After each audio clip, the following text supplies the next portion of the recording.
berterima kasih kepada gembala di tempat ini yang sudah mempercayakan saya untuk menyampaikan kebenaran firman Tuhan pada saat pagi hari ini. Baik Bapak Ibu Saudara, langsung saja. Tidak terasa sekali ya Bapak Ibu Saudara, kita sudah masuk di pertengahan tahun ini. Ini sudah bulan Mei Bapak Ibu Saudara. Tidak terasa, waktu itu berjalan sangat cepat. Lama-kelamaan ini pasti kita udah sampai di penghujung akhir tahun 2026. Kita udah mau sampai di bulan Desember, padahal kan masih lama ya Bapak Ibu Saudara, tapi waktu itu berjalan cepat sekali. Bapak Ibu Saudara, pada saat kita memasuki tahun ini, kita melihat gitu ya, kita melihat ternyata pada saat kita masuk tahun ini, kita masuk di tahun ini itu dengan penuh semangat. Semangat baru itu muncul dalam setiap kehidupan kita gitu. Kita punya life plan, kita bikin rencana yang matang-matang gitu. Kita semua pasti mengejar target kita masing-masing. Kita sudah membuat target kita di awal tahun itu, kita mau jadi seperti apa. Kita planning awal Januari nanti, kita pasti planning, aduh pokoknya Januari pengen lari pagi gitu, pengen lari pagi, pengen diet, pengen lebih healthy gitu ya. Semuanya sudah kita rencanakan di awal tahun Bapak Ibu Saudara. Benar-benar kita rencanakan itu di awal tahun. Tapi kalau misalnya kita lihat di pertengahan tahun ini Bapak Ibu Saudara, apakah masih terrealisasikan di kehidupan Bapak Ibu Saudara? Amin. Haleluya. Bapak Ibu Saudara, semakin kita mendekati pertengahan tahun ini Bapak Ibu Saudara, banyak dari kita mulai merasa lelah. Kenapa demikian? Karena biasanya kalau kita sudah biasanya orang kantoran itu di bulan-bulan ini mereka pasti akan sibuk apa Bapak Ibu Saudara? Sibuk evaluasi, meeting dengan klien, bahkan pada saat ketemu klien pun pasti ada revisi berkali-kali, dan itu sangat-sangat melelahkan Bapak Ibu Saudara. Bukan hanya itu saja Bapak Ibu Saudara, saya juga lihat di media sosial gitu ya. Anak-anak kuliahan saat ini, mereka pun gak kalah sibuk dari kita Bapak Ibu Saudara. Mereka ada ujian akhir semester, tugas numpuk gitu ya, banyak tugas gitu. Mereka harus presentasi, harus revisi lagi apa yang mereka kerjakan gitu. Belum lagi ada tekanan dari orang tua yang menyuruh mereka untuk mengambil jurusan. Nah, jadi bulan-bulan ini memang bulan-bulan yang sangat menguras tenaga dan pikiran kita Bapak Ibu Saudara. Bapak Ibu Saudara, oh iya, sebentar, saya lupa. Oke. Nah, Bapak Ibu Saudara, ketika kita mulai memperhatikan kehidupan kita, Bapak Ibu Saudara, ternyata banyak hal yang sudah kita susun di awal tahun itu tidak sesuai dengan apa yang kita mau. Benar-benar tidak sesuai gitu. Target yang sudah kita tulis di awal tahun yang menggebu-gebu sekali itu Bapak Ibu Saudara, itu pun di pertengahan tahun tidak tercapai. Doa-doa yang kita naikkan dengan penuh iman, dengan penuh semangat di awal tahun, kita masih nunggu jawaban itu sampai hari ini. Dan keadaan yang dulu kita berharap berubah di tahun yang kemarin Bapak Ibu Saudara, di hari ini belum berubah sama sekali. Segala hal di awal tahun itu benar-benar membuat kita semangat sekali untuk melakukan segala sesuatu. Tapi sekarang apa Bapak Ibu Saudara? Sekarang kita cuman hanya sekedar bertahan menjalani kehidupan kita saja. Kita hanya bertahan saja menjalani kehidupan ini. Kita tetap bekerja, kita tetap pelayanan, kita tetap sekolah, kita tetap terlihat baik-baik saja. Kita masih tetap menunggu jawaban Tuhan itu sampai hari ini Bapak Ibu Saudara.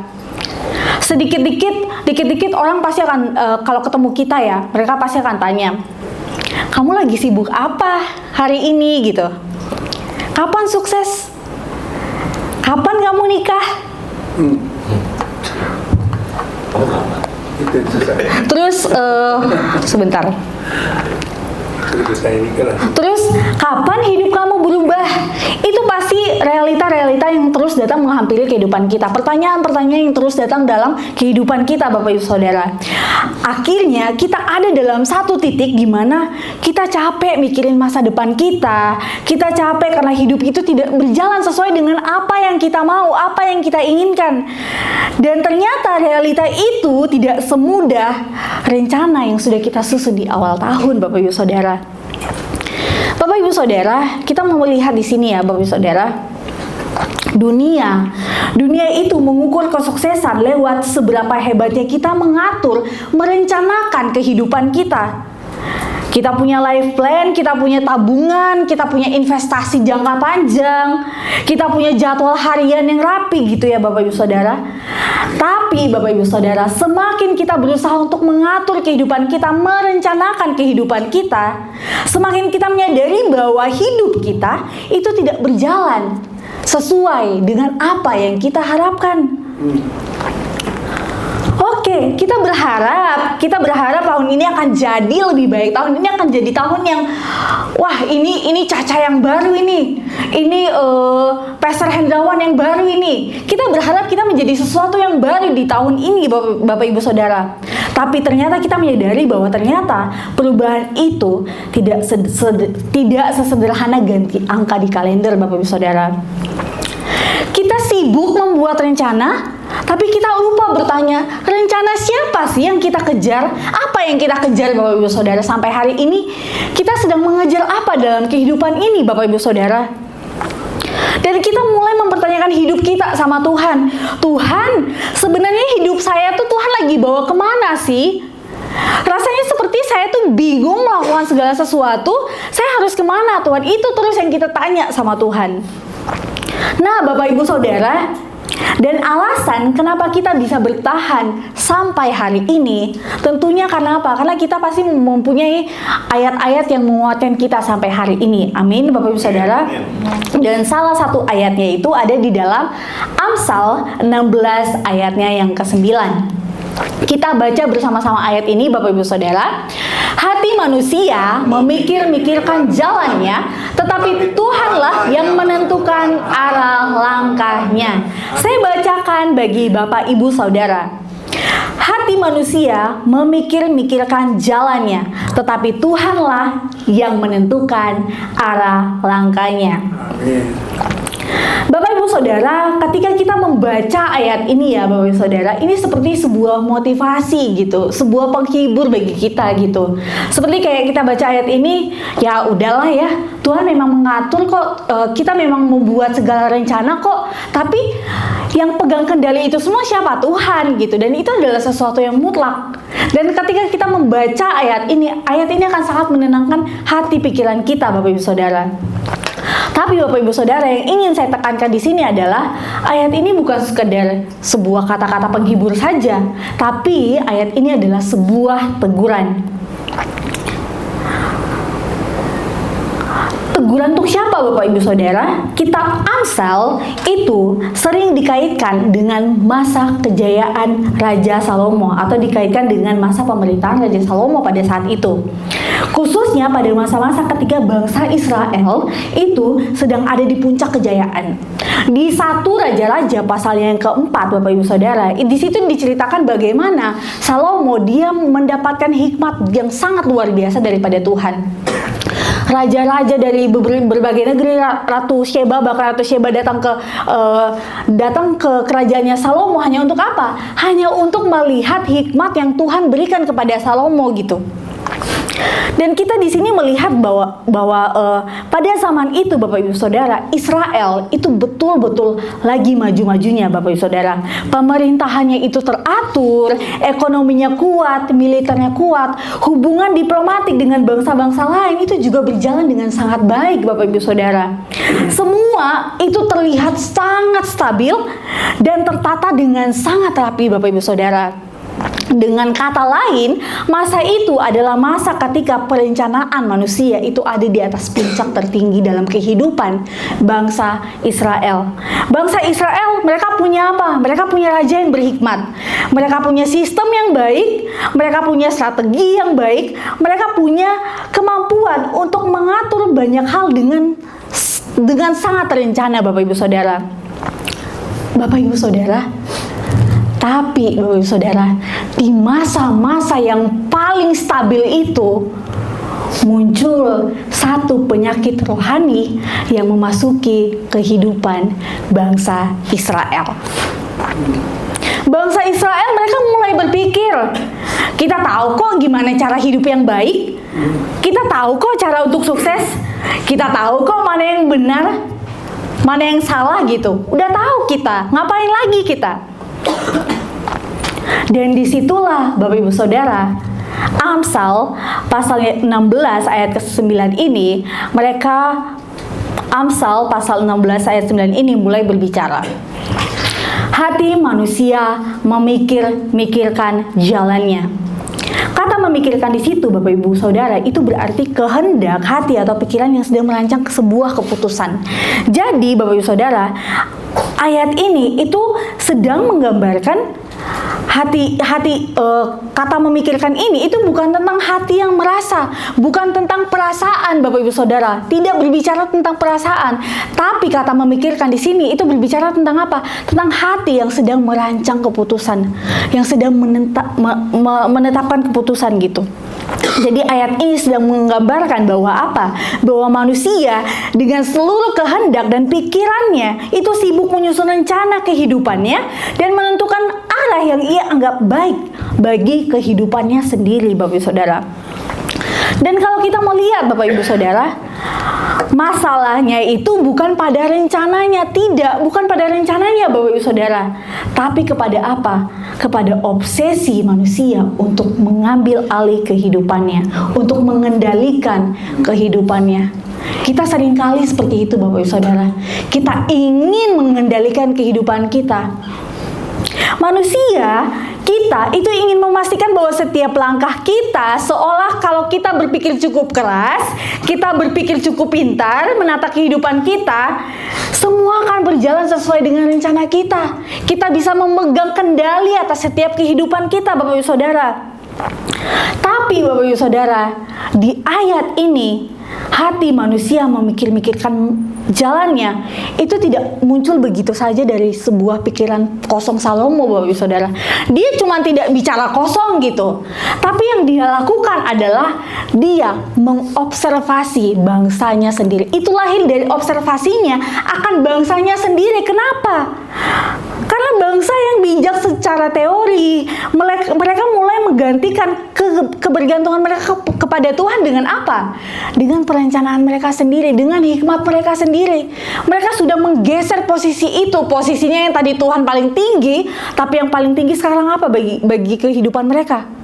Rencana, strategi mereka itu mereka taruh di puncak paling tinggi dalam kehidupan mereka.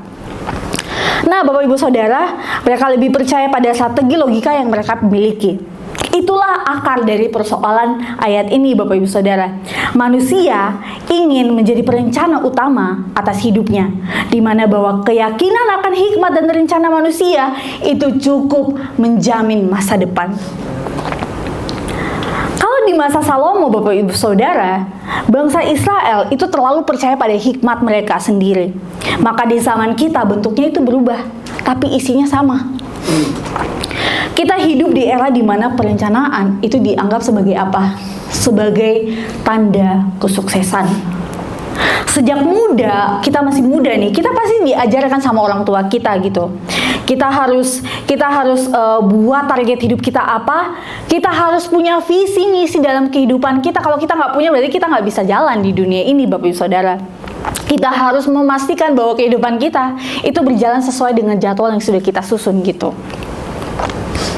Kita membuat rencana untuk segala hal. Kita buat rencana kuliah, kita buat rencana untuk karir kita sendiri, kita bikin rencana untuk menikah, rencana untuk punya anak gitu ya. Kita seolah bisa mengatur semuanya dengan logika kita, dengan pengalaman kita, dengan perhitungan kita sendiri, Bapak Ibu Saudara. Namun lama-kelamaan kita mulai hidup dalam keyakinan yang sama dengan bangsa Israel dulu. Bahwa kalau kita cukup pintar, kita cukup kerja keras, kita cukup siap, maka semua bisa kita kendalikan. Bapak Ibu Saudara, tanpa sadar kita mulai menggantikan iman kita kepada apa? Kepada hikmat kita sendiri, kepada perencanaan kita sendiri. Kita bilang ke diri kita sendiri, aku harus tahu langkahku berikutnya kemana. Saya harus tahu nih besok saya harus ngapain.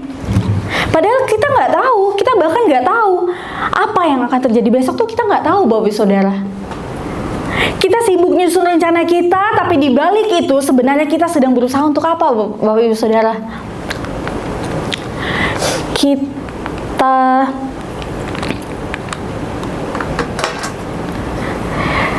ketika kita sibuk menyusun rencana kita, Bapak Ibu Saudara, di balik itu sebenarnya kita sedang apa, Bapak Ibu Saudara? Kita sedang berusaha untuk menenangkan diri kita dari apa? Dari rasa takut, rasa nggak pede, rasa kehilangan kontrol, takut masa depan kita itu tidak berjalan sesuai dengan apa yang kita mau, Bapak Ibu Saudara. Dan disitulah letak masalahnya, Bapak Ibu Saudara. Hati manusia itu terlalu sibuk merencanakan sehingga seringkali kita kehilangan ruang untuk apa? Untuk percaya. Kita ingin hidup dengan rapi, teratur, tapi kita lupa bahwa bahkan langkah paling logis sekalipun itu tidak selalu membawa kita ke jalan yang benar, ke arah yang benar. Kita tidak lagi menanti Tuhan untuk menuntun langkah kita. Kita tidak lagi menanti Tuhan untuk menuntun langkah kita, tapi kita berharap Tuhan mengikuti arah yang sudah kita tetapkan. Tuhan, aku mau di sini, aku nggak mau di sana. Tuhan, aku mau di sini. Kita seolah mengatur Tuhan. Kita seolah memaksa Tuhan untuk ada sama kita hari ini, untuk ikut rencana kita hari ini, Bapak Ibu Saudara. Meskipun Amsal 16 ayat 9 ini itu adalah ayat yang menegur kita, ayat ini memberikan sebuah pengertian kepada kita bahwa, sebentar Bapak Ibu Saudara, saya lihat dulu. Ayat ini memberikan pengertian kepada kita bahwa tetapi Tuhanlah yang menentukan arah langkahnya. Ayat ini sedang menunjukkan kepada kita apa, Bapak Ibu Saudara? Tuhan itu dia bukan penonton pasif, Bapak Ibu Saudara. Ketika kita jatuh di sana, dia nggak cuman duduk, dia nggak cuman berdiri nonton kita di situ jatuh, enggak, Bapak Ibu Saudara. Tuhan kita bukan Tuhan yang seperti itu. Dia tidak pernah meninggalkan kita berjalan sendirian. Dia selalu berjalan bersama-sama dengan kita. Kadang kita merasa bahwa Tuhan itu jauh dari kita. Kita merasa Tuhan diam sama kita. Dan kita merasa bahwa Tuhan itu nggak peduli sama sekali sama kita gitu. Nggak peduli sama kita. Padahal sebenarnya Tuhan itu nggak jauh dari kita, Bapak Ibu Saudara. Masalah kita tuh yang lebih besar, masalah kita tuh sangat besar, Bapak Ibu Saudara, sehingga Tuhan itu jadi kelihatan kecil di mata kita. Kita nggak bisa ngelihat Tuhan. Kita lebih fokus sama rencana kita yang gagal, kita lebih fokus sama semua kegagalan kita, kita lebih fokus sama rasa kecewa yang ada dalam diri kita gitu. Sehingga Tuhan itu menjadi kecil. Kita nggak melihat Tuhan dalam setiap jawaban-jawaban doa kita, Bapak Saudara. Dia bukan hanya mengamati dari jauh, Tuhan kita dia cuma tidak mengamati dari jauh, tapi dia turut menata langkah-langkah kita. Bahkan ketika kita lagi sibuk-sibuknya sama perencanaan kita sendiri. Hebat ya Bapak Ibu Saudara, hebat gitu ya Bapak Ibu Saudara, Tuhan kita gitu. Waktu kita salah jalan, dia tarik kita kembali. Waktu kita mulai terlalu jauh daripada Tuhan, dia tuntun kita lagi. Dan waktu kita mulai kehilangan arah, dia tuh gak pernah tinggal diam.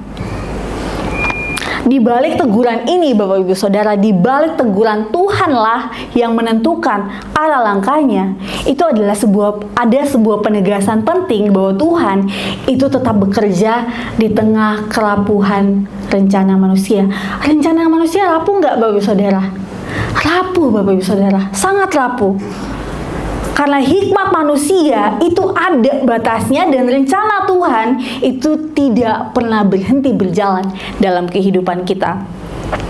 Jadi lewat ayat ini sebenarnya Salomo itu sebenarnya lagi mau mengingatkan kepada bangsa Israel bahwa hey, kamu tuh jangan lupa di atas semua perencanaan yang sudah kamu susun sebaik mungkin, itu ada Tuhan yang tetap menentukan kemana akhirnya kamu melangkah. Bapak Ibu Saudara, bagi bangsa Israel, ini itu bukan sebuah konsep yang asing sebenarnya. Bukan konsep yang asing bagi bangsa Israel. Di mana sepanjang sejarah bangsa Israel, mereka itu belajar bahwa Tuhan itu adalah Allah yang menentukan langkah kehidupan mereka. Bahkan ketika langkah itu tidak sesuai dengan perhitungan mereka, mereka melihat satu pola penting. Ada satu pola penting di sini gitu, di mana manusia itu merancang dan Tuhan menuntun. Itu pola yang terus berulang dalam kehidupan bangsa Israel pada saat itu. Kita lihat saja Bapak Ibu Saudara dari perjalanan mereka di padang gurun, bangsa Israel mereka sering jatuh bangun, mereka takut, kadang mereka bingung, mereka memberontak sama Tuhan. Waktu dikejar sama tentara Mesir pun mereka panik, tapi Tuhan apa? Tuhan membelah laut, Tebelau buat mereka gitu. Waktu Musa naik ke Gunung Sinai, mereka bikin anak lembu emas dan menyembah berhala Bapak Ibu Saudara. Apa yang Tuhan lakukan? Tuhan tetap kok memimpin mereka. Bahkan selama perjalanan itu Tuhan memimpin mereka lewat apa? Lewat tiang awan di siang hari dan tiang api di malam hari. Artinya Bapak Ibu Saudara, Tuhan tidak pernah meninggalkan mereka sedikit pun. Itu berlaku bagi kita sampai hari ini. Tuhan tidak pernah meninggalkan kita sedetik pun. Amin. Amin. Yang perlu kita garis bawahi di sini adalah Bapak Ibu Saudara, kita perlu sadar bahwa rencana Tuhan itu bukan berarti Tuhan sedang meniadakan kebebasan manusia. Bukan seperti itu Bapak Ibu Saudara. Tuhan tetap kasih kok ruang kita buat mikir, buat milih, buat kita nyusun rencana kita. Tuhan kasih ruang untuk kita untuk melakukan itu semua. Tapi di waktu yang sama, Tuhan tetap pegang kendali penuh atas seluruh rencana kita.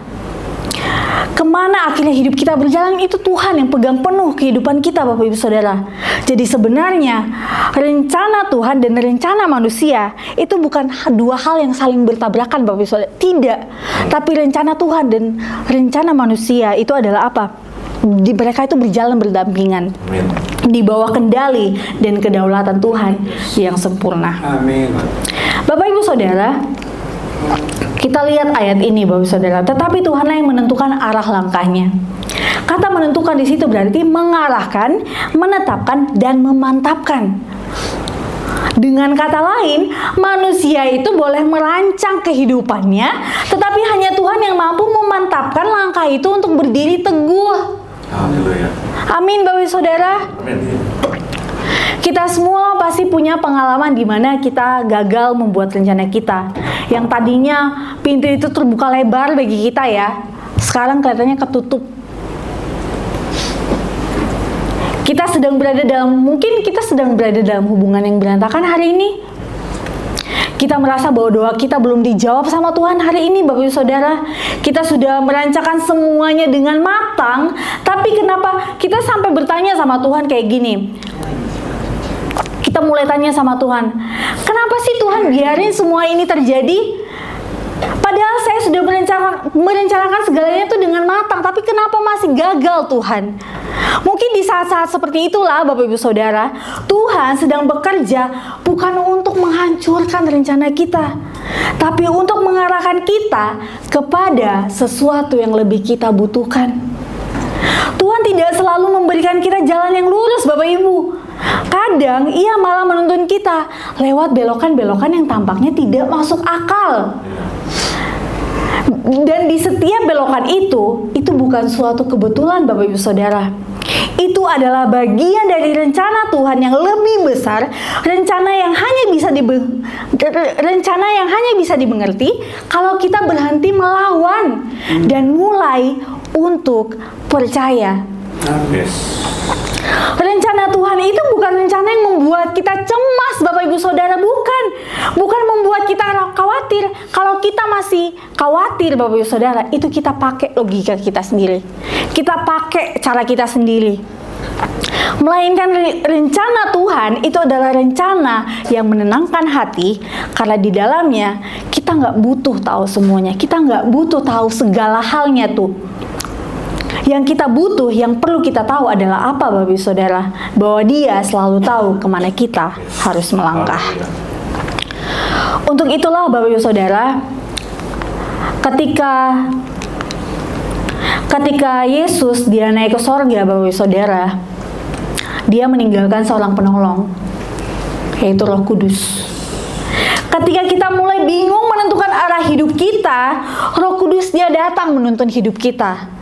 Ketika kita mulai lemah, kita takut menghadapi dunia, masa depan kita, Roh Kudus Dia datang untuk apa? Menguatkan kita. Ketika kita mulai terlalu sibuk mengontrol kehidupan kita, Roh Kudus kembali mengingatkan kepada kita untuk apa? Untuk percaya kepada Tuhan. Roh Kudus tidak pernah menuntun kita menjauh dari Kristus, tidak pernah, Bapak Ibu Saudara.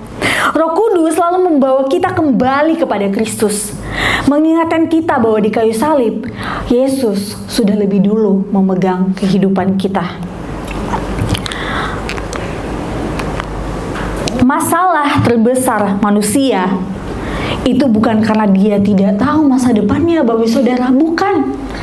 Tapi masalah terbesar manusia adalah saat dia ingin menjadi Tuhan atas masa depannya sendiri. Kita hidup di dunia yang sulit diprediksi, Bapak Ibu Saudara. Harga semakin naik gitu ya, pekerjaan gak pasti, hubungan mungkin sedang diuji-ujinya gitu, dan banyak orang mulai kehilangan arah.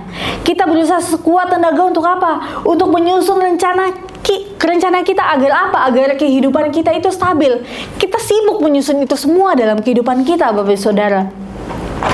Semakin keras kita mencoba mengendalikan kehidupan kita, semakin kita mulai kehilangan pegangan. Kita pegang apa dalam kehidupan kita, Bapak Ibu Saudara? Usaha kita. Tapi kalau usaha kita jatuh, kita kehilangan pegangan. Kita nggak punya pegangan lagi. Kita punya kepintaran kita. Tapi kalau ada saatnya kita stuck, kita nggak tahu harus ngapain, kita tidak mengandalkan pikiran kita, Bapak Ibu Saudara. Yang kita andalkan siapa, Bapak Ibu Saudara? Tuhan Yesus. Dan justru di titik itulah Tuhan sedang menunggu kita untuk berhenti sejenak.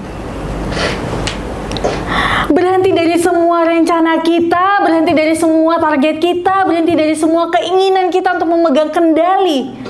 Selama ini kita terlalu sibuk mencari cara agar hidup itu selalu berjalan sesuai dengan keinginan kita. Padahal Tuhan ingin menunjukkan bahwa hidup itu bukan tentang seberapa kuat kita mengatur, tetapi seberapa dalam kita percaya. Itulah sebabnya Bapak Ibu Saudara, Bapak Ibu Saudara, Roh Kudus itu terus menegur kita ketika hati kita sudah mulai sibuk mengejar dunia. Roh Kudus terus mengingatkan kita ketika kita mulai mengandalkan kekuatan kita sendiri. Dan Roh Kudus itu terus menarik kita untuk kembali kepada Kristus ketika hati kita itu sudah mulai menjauh daripadanya. Dalam dunia pelayanan, Bapak Ibu Saudara, kita sering berpikir bahwa semakin kita merencanakan sesuatu, semakin besar pula kemungkinan pelayanan itu akan berhasil. Kita buat rapat, kita susun program, kita bentuk panitia gitu ya. Kita atur jadwal ibadah, semua tampak baik. Bahkan sangat terlihat rohani, Bapak Ibu Saudara. Tapi tanpa sadar, kita mulai menaruh kepercayaan bukan lagi kepada Tuhan, melainkan kepada sistem. Pada kemampuan kita sendiri. Kita berkata, pelayanan harus sesuai dengan apa yang sudah saya rencanakan. Harus sesuai. Tapi kita lupa bahwa pelayanan itu bukan proyek manusia, melainkan karya Allah dalam hidup kita. Kita sibuk menata acara, tapi Tuhan lebih tertarik menata hati kita. Kita ingin melihat pelayanan kita berhasil, tapi Tuhan ingin melihat pelayanan yang setia. Bahkan meskipun ketika hasilnya itu sangat jauh dari apa yang kita harapkan, Tuhan tetap ada di situ, Bapak Ibu Saudara. Amin.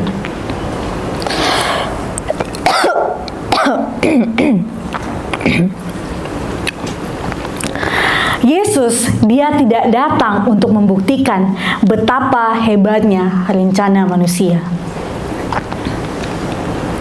tetapi dia datang untuk menggenapi rencana Allah dalam menyelamatkan manusia yang selalu gagal mengatur jalannya sendiri. Rencana manusia berakhir di jalan buntu, Bapak Ibu Saudara. Tetapi di kayu salib, Yesus menunjukkan bahwa rencana Allah selalu menemukan jalan menuju keselamatan. Dan melalui Roh Kudus, Tuhan terus menuntun manusia kembali kepada kehendaknya. Kita lihat ini, Bapak Ibu Saudara. Dua cara kita memandang hidup, dari Injil dan dari dunia dan Injil. Dunia bilang apa sama kita? Masa depan harus bisa diprediksi. Tapi Injil bilang apa sama kita? Injil bilang masa depan dipercayakan kepada Tuhan. Dunia bilang apa? Fokus pada apa yang harus aku capai, apa yang harus aku kejar. Tapi Injil bilang apa? Fokus pada siapa yang aku ikuti. Dunia bilang hidup dinilai dari hasil akhir. Kita sukses nggak? Itu yang dunia ukur.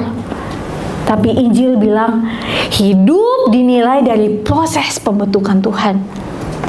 Dunia bilang kayak gini, mengandalkan kontrol diri dan kemampuan sendiri. Tapi Injil bilang apa? Injil bilang dipimpin oleh Kristus dan Roh Kudus. Dunia bilang asal rencanaku berhasil. Tapi Injil bilang asal Tuhan dimuliakan. Amin. Bapak Ibu Saudara, mungkin kita belum tahu apa yang akan terjadi besok dan kedepannya. Memang tidak selalu mulus Bapak Ibu Saudara. Tapi satu hal yang pasti, kita tidak berjalan sendirian. Karena Tuhan tidak hanya memanggil kita percaya kepadanya, tapi Tuhan juga memberikan Roh Kudus untuk menuntun setiap langkah kita setiap hari. Maka jangan melangkah dengan genggaman yang keras, jangan pakai kepala batu Bapak Ibu Saudara. Jangan keras kepala Bapak Ibu Saudara. Seolah hidup ini harus tunduk pada rencana kita. Tapi biarlah kita belajar untuk melangkah dengan apa? Dengan tangan terbuka, siap dipimpin, siap dibentuk, siap diarahkan.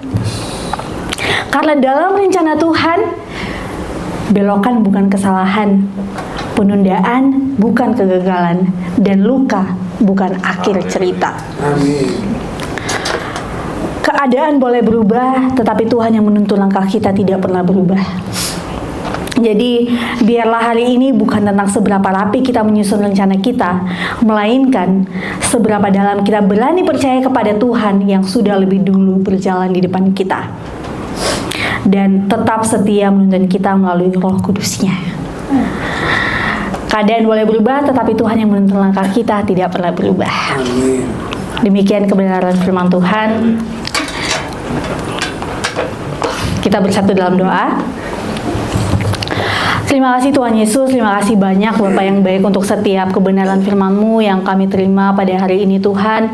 Biarlah kami Tuhan diingatkan kembali Tuhan untuk tidak fokus pada rencana kami, tapi biarlah kami fokus kepada rencana yang sudah Tuhan tetapkan dalam kehidupan kita. Biarlah Tuhan yang memegang kendali atas seluruh kehidupan kami Tuhan. Terima kasih Tuhan Yesus, ini doa harapan kami. Haleluya, puji Tuhan, amin. Puji Tuhan. Semua diberkati dengan firman Tuhan pada pagi ini. Amin. Ya, memang kita memang saat ini hidup di dunia yang penuh dengan rencana ya. Jadi ada beberapa hal yang bisa kita ambil sebagai catatan dari firman Tuhan pagi ini. Memang dunia selalu mengukur keberhasilan kita, kesuksesan seseorang itu dari bagaimana dia bisa merencanakan hidupnya gitu. Sampai suatu saat begitu kepentok baru ketahuan gitu, karena masalah gitu. Nah. Ya. Jadi gitu, memang kita manusia selalu ingin mengandalkan rencana kita. Firman Tuhan hari ini jelas mengatakan hal itu. Lihat dari bangsa Israel, ya kan? Begitu diberikan kelimpahan, mulai meninggalkan Tuhan. Mulai ingin pakai rencananya sendiri. Demikian juga kita manusia. Dikasih kehebatan sedikit, dikasih kepintaran sedikit, ya mulai ingin masuk ke dalam rencananya, sudah meninggalkan Tuhan. Firman Tuhan juga hari ini juga memberikan suatu kejelasan kepada kita. Memang seringkali Tuhan memberikan jalan yang tidak lurus-lurus saja dalam kehidupan kita. Tapi seperti tadi yang disampaikan oleh Evangelis Charlene,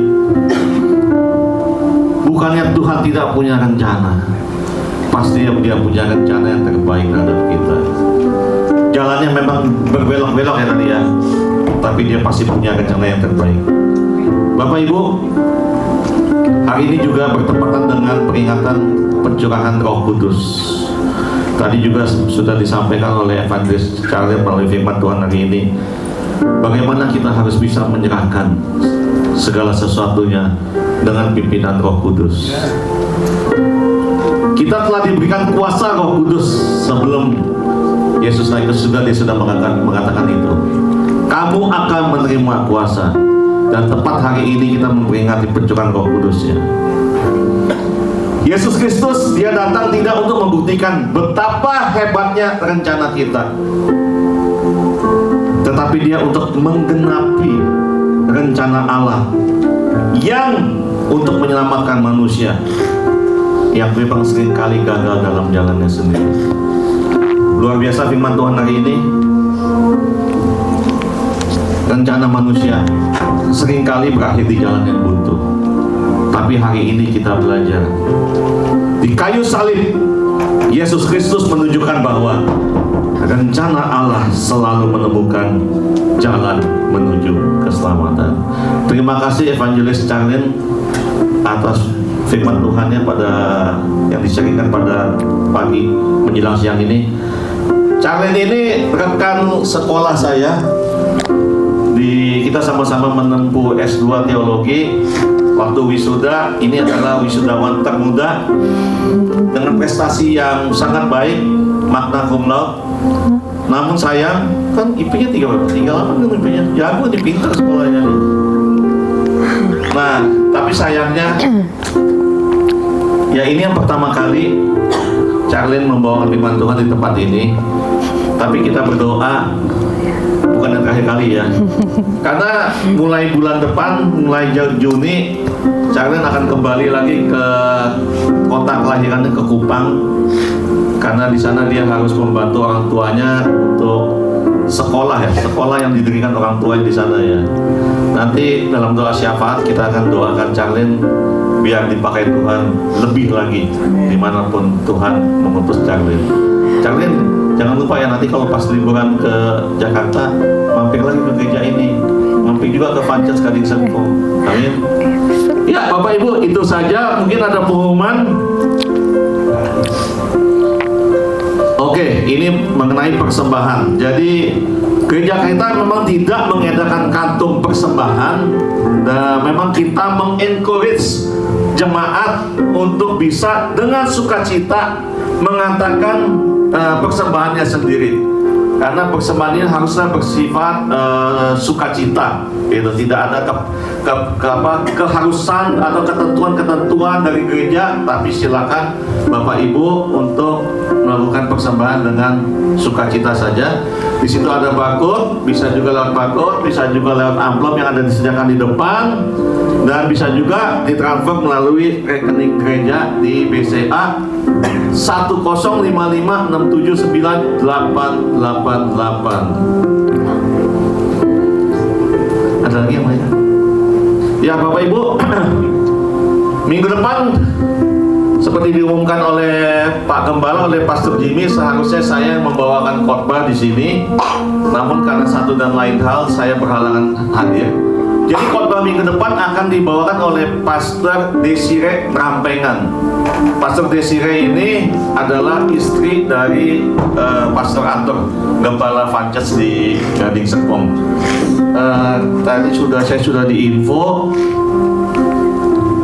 Sebentar. Ya, Pastor Desire akan membawakan firman Tuhan dengan tema mengikuti jejak Kristus. Firman yang diambil dari 1 Petrus pasal 2 ayat 21 sampai dengan 25. Jadi kalau Bapak Ibu minggu depan memang tidak ada acara-acara yang khusus, saya undang untuk kita bisa beribadah kembali. Mari kita nikmati firman Tuhan yang sangat luar biasa. Oh, sama satu hal lagi yang ingin saya sampaikan. Seperti juga sudah disampaikan minggu lalu oleh Pak Gembala, oleh Pastor Jimmy, bahwa akhir bulan ini atau minggu depan adalah yang terakhir kali kita beribadah di tempat ini. Mulai tanggal 7 Juni kita akan beribadah di tempat yang baru. Nanti pengumuman mungkin bisa dibuat juga ya, lokasi-lokasinya gitu, biar jemaat bisa mengetahui lokasinya. Kita berdoa bersama. biar Tuhan terus beracara dalam persiapan kita untuk tempat ibadah kita yang baru ini. Tuhan sudah mengirimkan beberapa jiwa-jiwa untuk membantu persiapan kita di sana. Ya maklum, namanya juga ruko sewa, bekas dipakai entah apa di kegiatan yang sebelumnya oleh penyewanya. Banyak sekali harus kita kerjakan, banyak sekali harus kita siapkan gitu. Juga seperti sound system dan lain-lain, ini kita masih punya gereja di sana, kita juga harus punya pengadaan sendiri. Tapi alat musik kita kata-kata ini sudah punya milik kita ya, alat musik ya. Hanya itu aja sih ya. Ya juga kita berharap dan berdoa dengan adanya tempat kita yang baru di sana, berarti kan kita bisa pakai 7 kali 24 jam. Jadi kita bisa pakai untuk sebagai tempat Bapak Ibu berfellowship, kita bisa berkonseling, dan rencananya gereja kita juga akan mempunyai ministry untuk cancer survival. Cancer survival. Di sini kita punya beberapa teman yang akan aktif di dalam ministry tersebut. Ada Pak Riki, Ibu Yuki, kemudian ada Pak Pastor Edi Wiharja, dan beberapa teman lainnya nanti akan dipimpin oleh Pak Gembala, oleh Pastor Jimmy. Itu saja pengumuman. Sebelum kita mengakhiri ibadah ini, mari kita bersatu dalam doa syafaat. Saya persilakan rekan saya untuk bisa membawakan doa syafaat.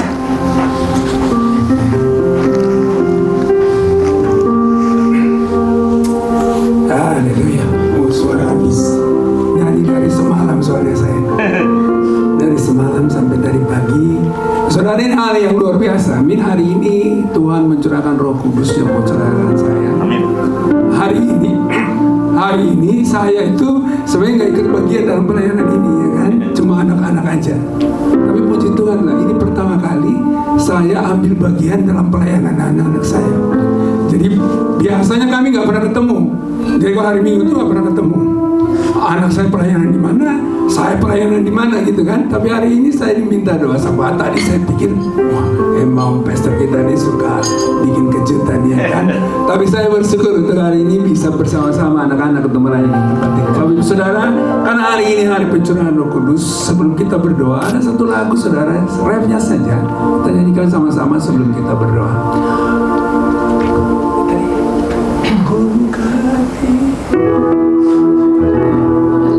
Sebelum kita berdoa, Bapak Ibu boleh tundukkan kepala, kau angkat tanganmu di hadapan Tuhan. Silakan. Ku buka hati untuk Roh-Mu Tuhan. Ku buka hati menyembah-Mu Yesus. Jamahlah kami, penuhi kami dengan kuasa Almighty. Sekali lagi katakan, ku buka hatiku Tuhan. Ku buka hati untuk Roh-Mu Tuhan. Amin, amin, amin. Ku buka hati menyembah-Mu Yesus. Jamahlah kami, penuhi kami dengan kuasa Almighty. Katakan, jamahlah kami Tuhan. Jamahlah kami, penuhi kami dengan kuasa Almighty. Betapa kami bersyukur Tuhan untuk hari ini Tuhan. Karena Tuhan Engkau mencurahkan Roh-Mu atas kami. Roh yang menghibur kami, Roh yang menuntun kami, Roh yang memimpin kami. Terima kasih Tuhan. Segala pujian, hormat, kemuliaan hanya bagi nama-Mu. Terima kasih Tuhan. Bapa di surga, kami sekali lagi bersyukur untuk hari ini. Karena kami percaya waktu kami ada di tempat ini itu semua juga karena Roh Kudus yang menuntun, memimpin kami. Untuk itu kami membuka hati kami Tuhan. Biarlah Roh-Mu bertata atas hati kami, memimpin hidup kami, menyertai kami, mengajar kami, menuntun kami. kasih Tuhan. Terima kasih Bapa. Bapa di sorga, kami naikkan doa syafaat kami pada hari ini. Kami mau berdoa buat gembala di tempat ini, berdoa buat Pastor Jimmy, istri dan anak-anaknya. Kami menyerahkan mereka ke dalam tangan-Mu Tuhan. Biarlah Engkau memberkati hamba-Mu ini Tuhan. Di dalam pelayanan saat ini, beliau ada di luar kota. Kami berdoa di dalam nama Tuhan Yesus. Kuasa Tuhan menyertai dia di sana, sehingga waktu dia menyampaikan kebenaran firman Tuhan, ada kuasa di dalamnya. Terima kasih Tuhan, berkati istri dan anak-anaknya, berkati sekolah anak-anaknya, berikan mereka kesehatan, berikan mereka kekuatan ya Tuhan. Terima kasih Tuhan. Kami juga berdoa sepakat untuk tempat yang baru buat gereja ini Tuhan. Yang bulan depan kami akan pindah ke sana. Kami berdoa di dalam nama Tuhan Yesus. Semua yang masih kurang Tuhan akan cukupkan semuanya. Amin. Terima kasih. Kami serahkan semuanya ke dalam tangan kasih-Mu Tuhan. Kami akan menempati tempat yang baru, tempat yang bagus, tempat yang untuk kami bisa memuji dan memuliakan nama Tuhan. Terima kasih Tuhan. Segala pujian, hormat, kemuliaan hanya bagi nama-Mu. Aku berdoa buat hamba-hamba-Mu, jemaat Tuhan yang hadir pada pagi hari ini Tuhan. Mari angkat tangan-Mu di hadapan Tuhan. Tuhan, Engkau tahu apa yang menjadi pergumulan mereka. Namun satu hal, Tuhan tidak pernah meninggalkan kami. Waktu kami mengangkat tangan kami, Tuhan akan turun tangan memberkati kami, menyembuhkan yang sakit. Tuhan akan menambahkan berkat buat setiap kami yang berkekurangan. Tangan Tuhan akan menyertai, melindungi kami. Bapak, terima kasih Tuhan. Terima kasih Tuhan. Kami juga berdoa buat bangsa dan negara kami Tuhan, buat Bapak Presiden, semua staf dari yang paling tinggi sampai yang paling rendah di daerah-daerah. Tuhan, biarlah roh Allah ada dalam diri mereka, sehingga waktu mereka memimpin bangsa ini, mereka memimpin dengan takut dan gentar akan Engkau ya Tuhan. Diberkati bangsa kami Tuhan, diberkati bangsa kami ya Bapak. Terima kasih Tuhan. Bahkan diberkati kota di mana kami tinggal, Tuhan memberkati. Terima kasih Tuhan. Akhirnya kami sekali lagi menyerahkan seluruh kehidupan kami ke dalam tangan-Mu mulai hari ini, bahkan sampai selama-lamanya. Dan kami siap untuk menerima berkat daripada Tuhan. Terima kasih Tuhan.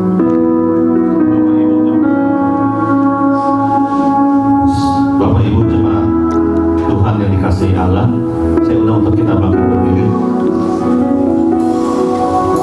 Kita juga berdoa untuk Evangelis Charlene yang akan kembali ke kota kelahirannya.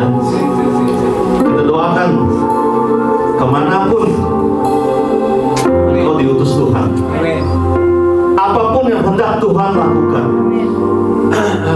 terhadap dirimu, apapun yang Dia minta engkau lakukan, biarlah kuasa Roh Kudus Tuhan selalu memimpinmu. Biarlah engkau dipekarkan dengan suara Roh Kudus-Nya. Biarlah Dia memimpinmu, menjagamu, turut campur tangan atas segala hal yang engkau lakukan. Tuhan, berkatilah hamba-Mu ini Tuhan, Evangelis Charlene Tuhan. Pakailah dia seluas yang engkau mau Tuhan. Semakin layakkan dia Tuhan untuk menjadi hamba-Mu Tuhan. Terima kasih Tuhan. Bapak Ibu jemaat yang dikasihi Allah, Tuhan memberkati kita semua dan melindungi kita semua.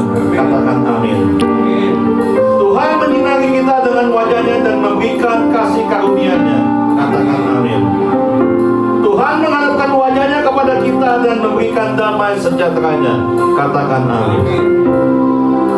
Angkatlah kedua tanganmu dan terimalah berkat anugerah dari Bapa Surgawi, kasih karunia Tuhan Yesus Kristus dalam persekutuan dan penghiburan Roh Kudus menyertai kita semua ini sekarang ini, dan pulanglah, jadilah saksi-saksi Kristus dimanapun engkau berada, sampai Maranatha, sampai Yesus datang untuk kedua kalinya, dan bahkan sampai selama-lamanya.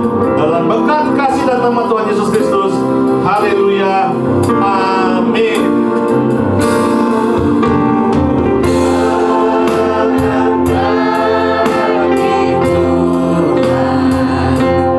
Di tempat maha tinggi.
berhari Minggu, Happy Sunday. Silakan duduk sejenak untuk menikmati masa teduh masing-masing, dan kemudian di depan nanti akan ada sedikit berkat yang kita bisa nikmati bersama sambil kita berfellowship. Terima kasih, Tuhan memberkati kita semua. Haleluya.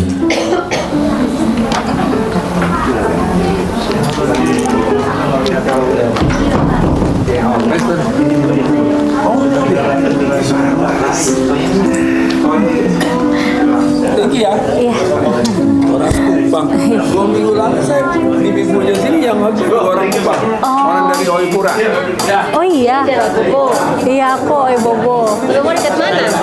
Di Kalau dari situ kan? lupa DP jalan. Pokoknya yang dia turun terus ada masuk, ada pertigaan. Mana? Yang yang ada stationery yang pokoknya ada penempatan dulu. Oh, yang di Terus di kelapa. aduh kurang tahu kita. Pokoknya pas jalan belokannya itu lurus. Kejaksaan situ. Enggak ada kejaksaan situ. Pengadilan. Lupa. Berapa tuh dari kapan di situ? Kita belum pulang 5 tahun. Nanti dekat sekolah mercusuar.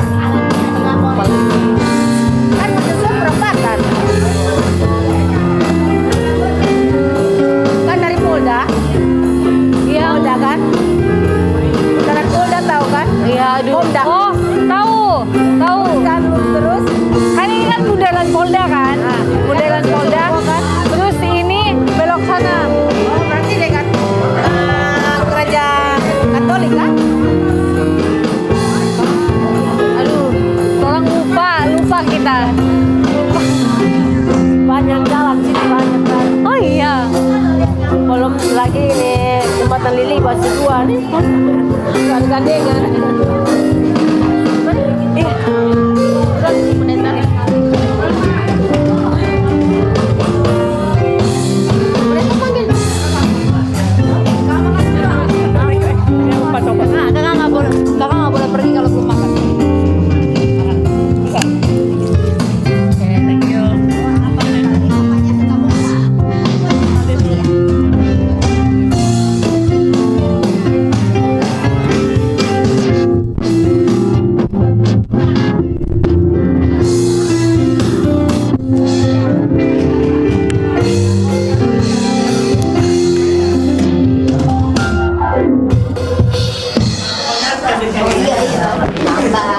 Ya ampun, kok nggak dimatiin?